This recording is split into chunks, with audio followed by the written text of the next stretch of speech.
그 애널리스트의 말만 믿으면 안 돼요. 가치평가 기준이 올라가려면 그 기업에서 뭔가 혁신적인 사업을 신사업으로 펼쳐나간다던가 아니면은 그동안 정체돼 있던 매출 영업이익이 굉장히 큰 폭으로 전환이 될 수 있는 뭔가가 발생이 돼야지만 바닥에서 많이 올랐다. 이 얘기들을 많이 하세요. 2차 전지 얘기하면은 텐베거 종목이 지금 탄생이 된 건데 이게 텐베거가 왜 탄생했을까? 그걸 좀 생각을 해보셔야 돼요.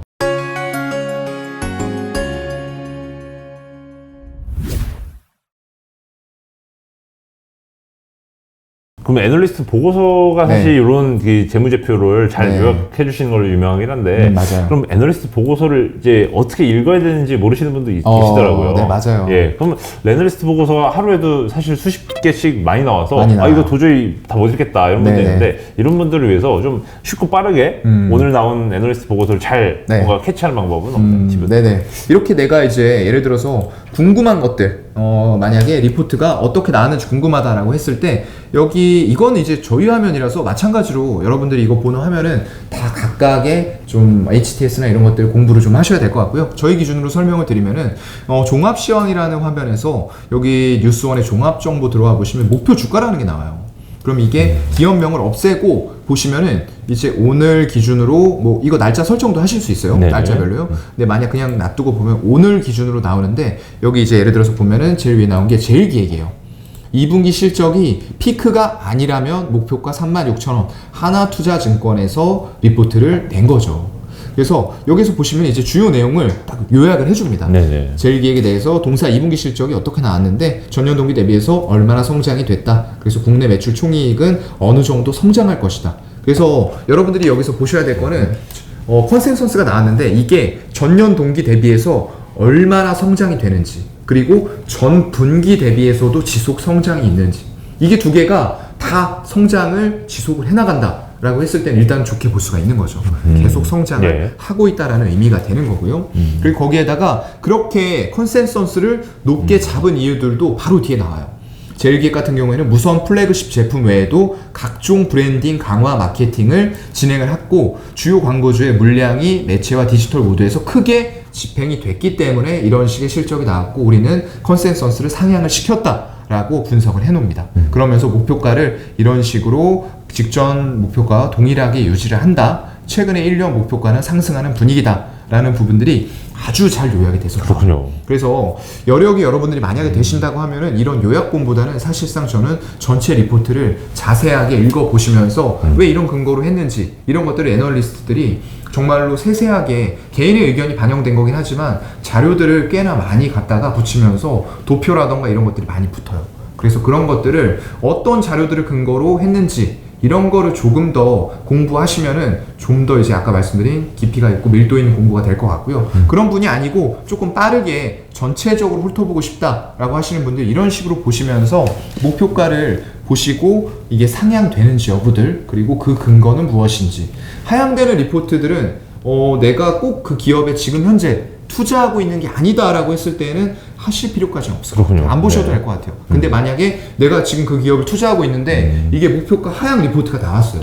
그럼 어떤 근거로 하고 있다. 목표가를 왜 하향했냐. 이런 부분들을 보시면서 그 애널리스트의 말만 믿으면 안 돼요. 정말로 그런 근거 자료가 있는지 여러분들이 인터넷에서 직접 검색을 다 해보시면 됩니다. 요즘에는 정보가 누구든지 쉽게 접근할 수 있도록 다 되어 있거든요. 그래서 한 번, 두 번, 세 번 확인을 거쳐서 결국에는 내가 이 종목 지금 투자해서 마이너스 20%, 30% 손실 나 있는데 이런 리포트가 나왔네. 이게 손절을 해야 되는 근거가 되는지 확인하는 용도로 좀 쓰시면 좋을 것 같습니다. 근데 보통 이제 많은 분들이 이제 저도 그렇고 목표가에 많이 꽂혀 있는 분들이 많아요. TP만 보죠. 맞아요. TP만 보고 이거 내가 산 거보다 높으면 너무 좋은 거고 낮으면 팔지 말지 고민하는 거고 그러시지 않아요? 근데 대부분이 그러시는데 그럼 목표가를 어떻게 받아야 되나요? 시장에 좀 심리적인 요인들이 좀 크기는 합니다. 그래서 이런 목표가가 나왔을 때 이런 경우들이 있어요. 지금 목표가가 예를 들어서 한 10만 원 정도가 지금 현재가예요. 현재가가 10만 원인데 목표가를 지금 이제 와서 한 9만 원? 갑자기 이렇게 그게 이제 단기 급등해서 10만 원이 된 거예요. 최근 한 달 동안에 급등해서 한 6만 원에서 10만 원까지 올라왔는데 오늘 리포트 나왔는데 이미 현재가가 10만 원인데 목표가는 이런 내용 좋아서 95,000원으로 잡습니다. 예. 이러면은 이제 약간 좀 이거 뭐야 이런 식이 되는 거죠. 근데 이제 애널리스트들 같은 경우에는 이런 리포트를 하나 쓸 때 아까 말씀드렸던 대로 자료라던가 이런 것들을 굉장히 많이 조사를 해요. 네네. 그 조사하는 기간이 있기 때문에 실질적으로 주가가 이런 자료들을 다 취합을 해가지고 보고서를 발간하기 전에 미리 시장에서 움직여버리는 경우가 있다는 거죠. 그렇게 되면은 내가 지금 말하는 목표가와 현재가의 괴리가 이미 발생이 돼버리는 경우들이 있어요. 그래서 그런 부분이라고 하면은 일단 추가적인 만약 상향의 여지가 있고 더 모멘텀이 있어서 주가가 더 갈 수 있다라고 생각이 되면은 기술적인 관점으로 접근하면서 어떤 타이밍, 매수 타이밍을 잡아볼 수도 있겠지만 일단은 애널리스트 리포트에 기반한다고 했을 때는 이미 그 애널리스트들과 지금 얘기하는 목표가를 이미 뛰어넘어 버린 거잖아요. 그렇군요. 그렇게 된다라고 봤을 때는 아무래도 일반적인 개인 투자자분들, 좀 주린이 분들이 접근하기에는 무리가 있을 수밖에 없을 것 같아요. 그렇군요. 네. 예, 감사합니다. 네. 예, 많은 분들이 네. 삼성전자, 네이버, 카카오에 물려 계실 거란 말이죠. 오래 그렇죠. 사신 분들은. 네. 예, 그럼 물려 계신 분들은 네. 자, 나는 급한 돈 아니니까 버틸 거야. 그러면 얼마나 버티면 원금이 회복될까? 이거 궁금해하시거든요. 네. 이거를 뭐 기술적 분석이나 뭐 기본적 분석을 통해서 알 수 있는 방법이 있을까요? 네, 사실 그게 어떤 기본적 분석, 기술적 분석도 결국에는 이게 올라간다라고 했을 때는 의미 있게 올라가는 과정들이 이렇게 시총이 예. 큰 종목들 네이버만 해도 지금 시총이 보면은 40조 4천억이 넘어요. 예. 근데 이런 것들이 올라간다라고 했을 때는 죄송한 말씀이지만 개인들 매수는 이렇게 못 올라가요. 안 되죠. 네. 예. 반드시 외국인과 기관처럼 이쪽은 개인은 정말로 많은 수가 있어요. 예. 정말 수천만의 개미들, 이제 동학개미라고 하잖아요. 근데 일단은 이름부터 잘못 지었어요. 동학개미, 동학운동에서 따온 거잖아요. 네. 동학운동을 일단 거기에 참여했던 분들은 전부 다 좀 안타깝게 됐습니다. 맞습니다. 그렇기 때문에 네. 동학이라는 의미가 좀 퇴색이 많이 됐고요. 그리고 최근에 또 그 동학운동을 이제 주도하면서 하셨던 분이 굉장히 좀 안 좋은 그런 이슈에 지금 말려 있잖아요. 네. 그런 상황이다 보니까 개인분들이 더 허탈감을 지금 느낄 수밖에 없는 그런 상황일 것 같아요. 그래서 저도 정확하게 이런 시점들 잡아드리면서 언제쯤이면은 이거 여러분들 사신 가격까지 올라갈 수 있습니다라고 말씀을 드릴 수 있으면 좋겠어요. 근데 사실 여러분들도 알고 저도 알고 있습니다 이미. 그거는 정확하게 미래 예측하는 건 불가능해요. 근데 다만 말씀드릴 수 있는 거는 아까도 말씀드렸어요. 이제 이런 경기 침체라던가 하이퍼 인플레이션도 언젠가는 시간이 흐르면은 해결이 될 문제예요. 근데 문제가 되시는 분들은 누굴까요? 아까 말씀드렸던 대로 레버리지나 그렇죠. 예. 신용미수, 레버리지라던가 이런 부분들을 일으켜서 매수를 했던 분들이 최근에 이제 어떤 금융당국에서 증권사로 권고 조치를 약간 어떤 권고성이에요. 이게 강제되는 부분은 아닙니다. 이 신용 비율이라던가 이런 부분에 있어서 문제가 되니까 조금은 어떤 수정사항이 필요하다라고 해서 저희 같은 경우에도 일단은 담보 비율 자체가 당일날 원래 130% 미만으로 내려가면은 바로 이제 다음날 반대 매매를 실행을 하게 돼 있거든요. 근데 그거를 그날 첫 번째 예를 들어서 한 150이었는데 이게 변동성이 너무 크다 보니까 요즘에 대형주도 막 하루에 5% 10% 왔다 갔다 합니다. 그럴 수 있는 시장이에요. 왜냐면 수급의 논리가 지배적인 시장이기 때문에 만약 그렇게 가서 150이었는데 이게 레버리지 2.5배로 사다 보니까 예를 들어서 10%가 빠지면서 담보 비율이 128%가 돼버렸어요. 그럼 이거 당장 현금으로 못 메꾸거나 내가 이 일부 매도를 신용을 하지 않으면은 다음날 증권사에서 바로 시초가에 시장가로 걸어버려요. 예. 그렇게 되는 경우가 발생이 되기 때문에 이거 변동성을 오히려 더 키워서 물량이 물량을 부른다라고 이제 금융당국에서는 판단을 한 거죠. 그렇다 보니까 이제 하루 유예를 해주는 그런 좀 조치가 지금 시행이 되고 있거든요. 그렇군요. 근데 그럼에도 불구하고 일단은 지금처럼 연속적으로 정말 이거 이렇게 빠져버리는 구간에서는 아무리 레버리지 써버리면 이거 반대매매 당할 수밖에 없어요. 그렇기 때문에 그런 분들은 지금이라도 글쎄요 아직은 일단은 지수가 좀 반등을 해준 상황이기 때문에 여기에서는 바로 막 매도를 해야 되고 조절을 해야 되고 이렇지는 않을 것 같아요. 지금 잠깐 보게 되면은 아까 제가 업종 차트를 잠깐 말씀드렸던 것 같아요. 이 월봉상으로 보시면은 저는 일단 이 항상 뭐 3, 4개월 정도 된 것 같은데 이 120월선에 대한 지지 테스트는 필요하다라고 좀 말씀을 드렸어요. 그때가 이제 2200포인트 부분이었거든요. 근데 이제 그때 막 이런 때 2500, 700대 얘기를 하니까 이제 여러분들은 조금 뭐 2200 가느냐 막 이런 얘기를 좀 많이 하시면서 좀 공격을 많이 받았었죠, 그 당시에는. 근데 결국에는 이제 이런 상황들이 좀 발생이 되면서 거의 이제 코스피도 왔다라고 좀 봐야 될 것 같긴 해요. 거의 이제 아직 뭐 완벽하게 터치를 한 건 아니기 때문에 저는 만약에 한 번 더 좀 부각이 경기 침체 쪽으로 된다라고 했을 때에는 지금의 이 전기전자로 들어오고 있는 순환매가 또 끊기면서 이 지점을 또 테스트할 수도 있지 않을까. 그렇군요. 지금 보면 2235포인트 정도 되거든요. 그래서 좀 흔들릴 여지는 아직까지 좀 남겨놔야 될 것 같고요. 코스닥 같은 경우에는 그래도 이게 거의 120월선을 터치했다라고 보여요. 제가 이런 식으로 이제 120월선에 내려가는 구간이 오면은 거의 경제 위기라던가 금융 위기 이런 게 왔다라고 생각을 하시면 될 것 같다라고 말씀드렸잖아요. 이런 때도 한번 왔었고 이제 여기에서 코로나 정말로 어려운 시대 이때도 엄청 빠졌어요. 이게 3월에 보면은 지수가 저가가 마이너스 31%가 빠졌습니다. 한 달 만에요. 지수가 31%예요. 그럼 종목은 뭐 거의 7, 80%, 막 90%까지 마이너스가 났다는 거거든요. 근데 종가상으로는 또 급격하게 올려놓고 이런 식으로 120월선을 다음 달에 바로 회복을 해버려요. 그래서 저는 이번에도 이런 식으로 120월선을 갈 때에는 딱 아까도 말씀드린 것처럼 눈 감고 종목을 선별해서 매수할 구간이다라고 이제 보고 있는 거거든요. 그렇군요.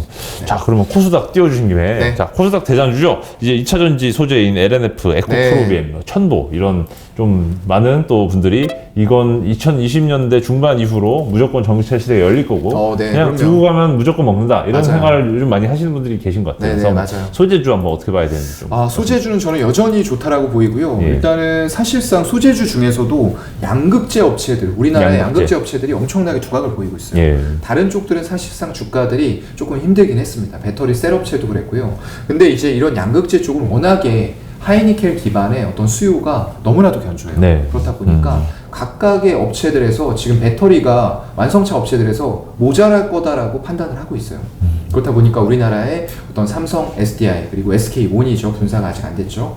그리고 지금 LG에너지솔루션 이런 쪽들과 합작사를 만들어가지고 MOU 체결하면서 한 5년 정도면 배터리가 많이 모자랄 것 같아. 왜냐면 그만큼 환경적인 요인들이 중요해지고 어떤 전기차의 보급 속도가 예전에 비해서 더 빨라지고 있어요.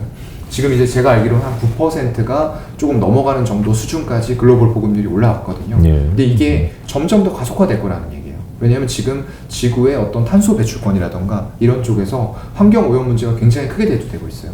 그래서 점점 더 친환경 차로의 속도 전환은 빨라질 수밖에 없다라고 생각을 하고 있는 거고요. 그런 관점에서 일단 전기차가 패권을 지금 주도를 하고 있죠. 수소차는 아직까지는 조금 시간이 걸릴 것 같아요. 그래도 현대차단에서 상용차로 적용을 시켜나가는 과정들은 계속 진행 중입니다. 그래서 일단 에코프로비엠 같은 업체가 굉장히 지금 하이니켈 기반으로 해서 에코그룹 전체가 지금 실적을 굉장히 잘 냈어요. 2분기에도 서프라이즈하게 내버리면서 주목을 받았었죠. 근데 이제 그런 이후에 조금 주가 흐름이 꺾이는 모습들이 살짝 나오고는 있는데 그래봤자 제가 볼 때는 이 121선일 것 같아요. 그때 이제 그 매경 TV에서 제가 이제 종목 말씀드릴 때도 이거 상단 여기 이제 선을 그어놓고 말씀을 좀 드렸어요. 14만 원대가 이 상단 맞고 부딪혔기 때문에 결국에는 여러분들 매수하실 때는 121선까지 열어놓고 매수하시라 이런 식으로 지지들이 계속 확인이 되고 있기 때문에 이번에도 여기에서 이제 지지가 될 것이다라고 생각을 하는 거죠. 왜냐하면 실적 자체가 나쁘지가 않겠고 계속 성장을 할 수밖에 없는 기업이기 때문에 121선 기준으로 보면 한 10만 7천 원 정도가 될 것 같습니다. 그래서 거의 다 온 것 같아요. 오늘도 보니까 빠졌다가 밑꼬리가 달리면서 121선 또 지지를 받죠. 참 이게 신기한 것 같아요. 기술적인 구간이긴 하지만 이런 것들을 외국인과 기관들도 보면서 매매에 좀 임하고 있지 않을까라고 저는 생각을 하고요. 그래서 오늘 보게 되면 외국인들은 여전히 매도세가 좀 강합니다. 하지만 오늘 같은 경우에 기관이 121선에서 저가 인식하는 매수세가 유입이 됐죠. 금융투자, 투신, 사모펀드 이런 식으로 삼끌이 매수가 들어온 부분들이 아무래도 지지를 했던 것 같고요. 그래서 일단 나중에는 배터리 3사라던가 뭐 나머지 음극재, 전해, 분리막, 동박 이런 쪽들 다 같이 좋아질 건 자명해요.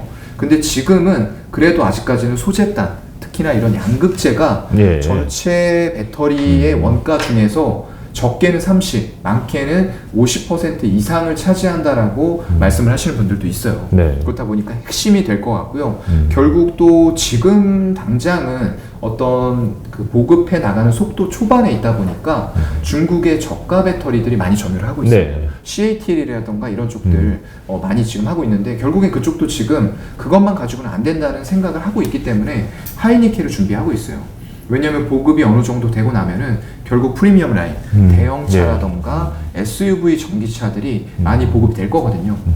그렇게 된다고 했을 때 과연 LFP, 리튬 인산 처리죠. 보급형 배터리만 가지고 그런 출력들을 감당을 못한다는 거예요. 그렇게 되면 결국 하이니켈, NCMA 이런 쪽들을 주로 하고 있는 우리나라 업체들의 경쟁력이 다시 한번 부각이 될 수밖에 없다는 거죠. 그래서 그런 쪽들도 중장기적인 전망으로 봤을 때는 지금 당장은 일단 양극재 쪽이 맞을 것 같아요. 에코프로 BM이라던가 LNF 그리고 코스모 신소재도 지금 증설을 굉장히 가열차게 하고 있어요.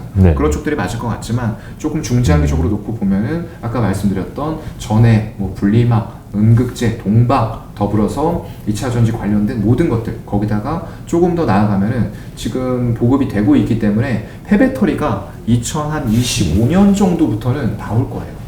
그러면 그런 것들을 재활용하는 사업들로 또 주목을 받고 있는 기업들이 또 나오잖아요. 배터리 산업 자체에서도 기존의 소재, 부품, 장비 외에도 엄청나게 많은 분야들이 또 새롭게 해동이 될 수가 있다라고 저는 좀 생각을 하고 있습니다.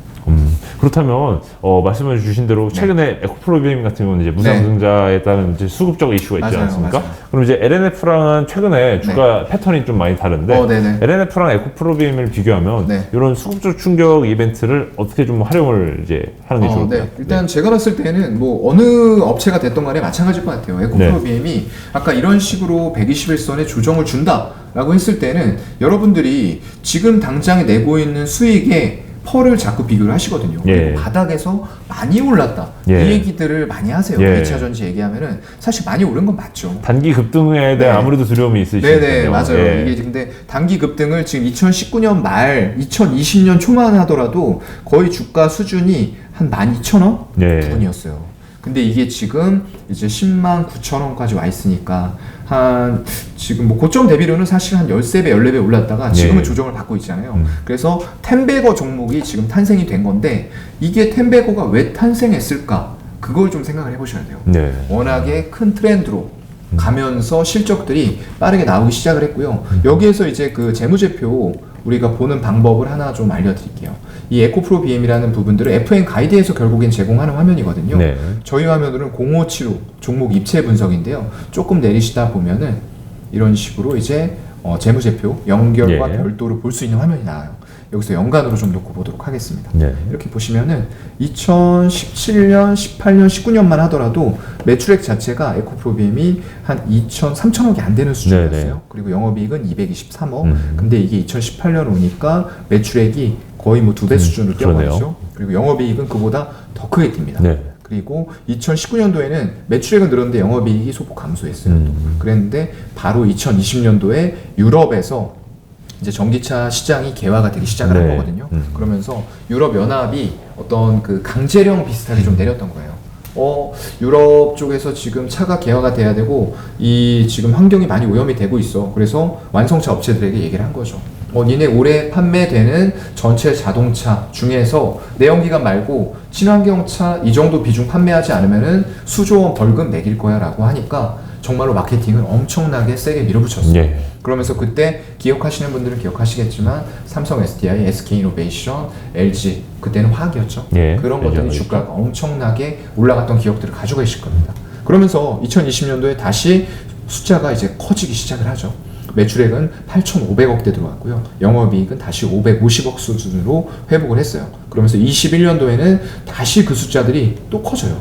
8,500억이었는데 1조 4,800억이 됩니다.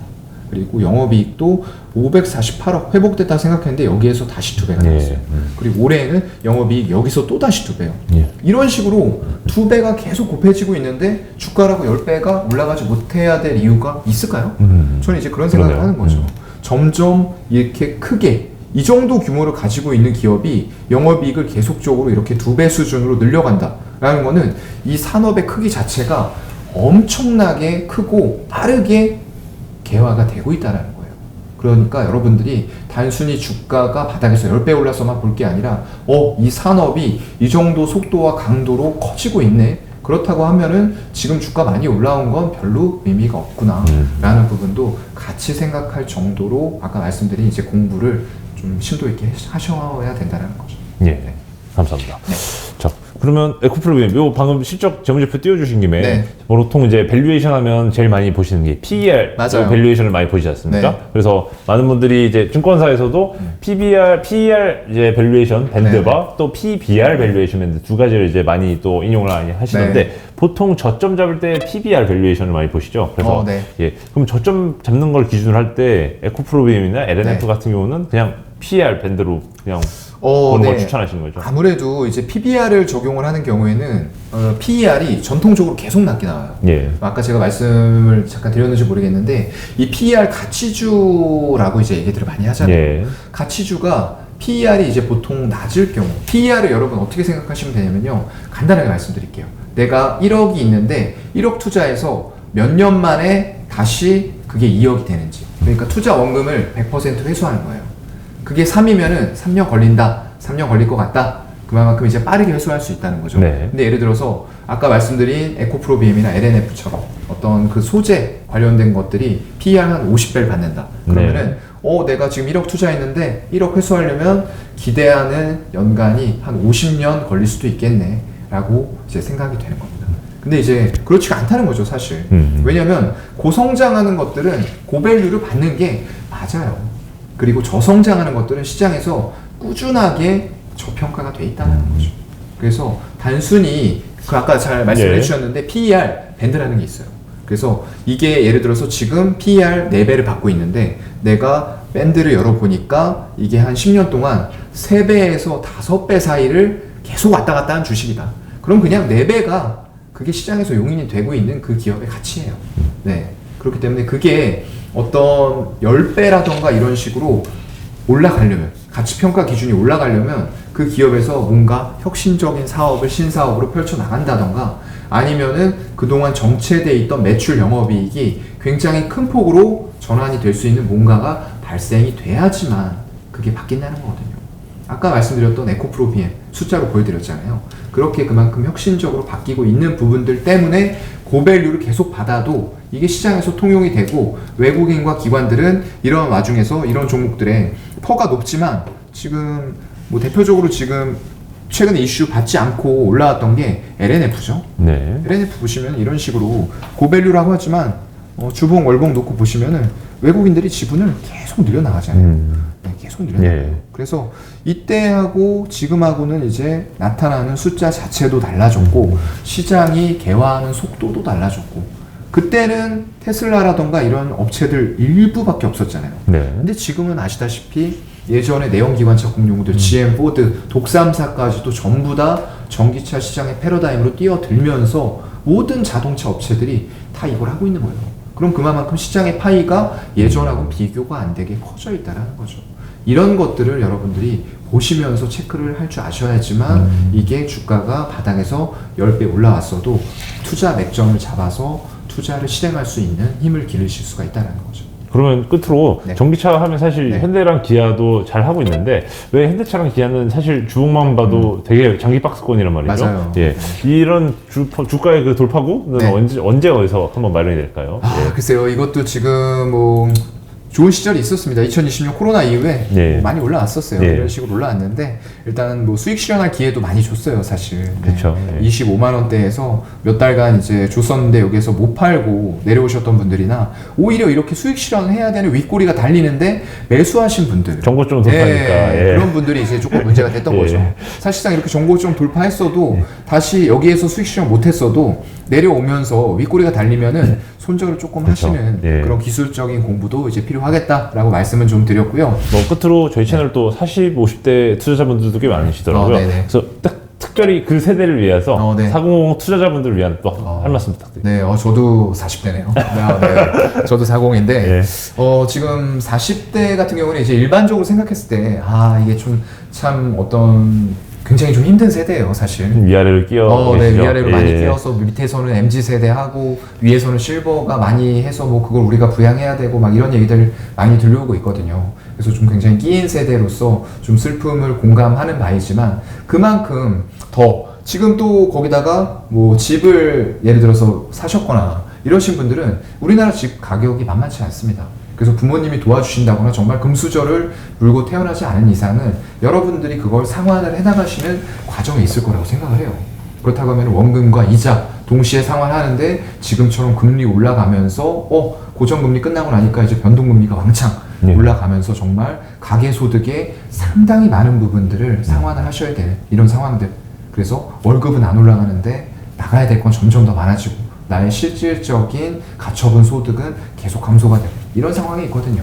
그래서 더욱더 그럴수록 우리는 이제 투자를 통해서 결국에는 올라가는 인플레이션 이런 것들을 해치할 수밖에 없다고 생각을 해요. 그리고 더 큰 자산을 일구기 위해서 여러분들이 조금 더 힘을 내셨으면 좋겠고요. 결국 제가 볼 때는 어떤 부동산이나 이런 것들 어떤 분야를 여러분들이 정해서 내 특기 분야를 만드는 게 중요하다고 생각해요.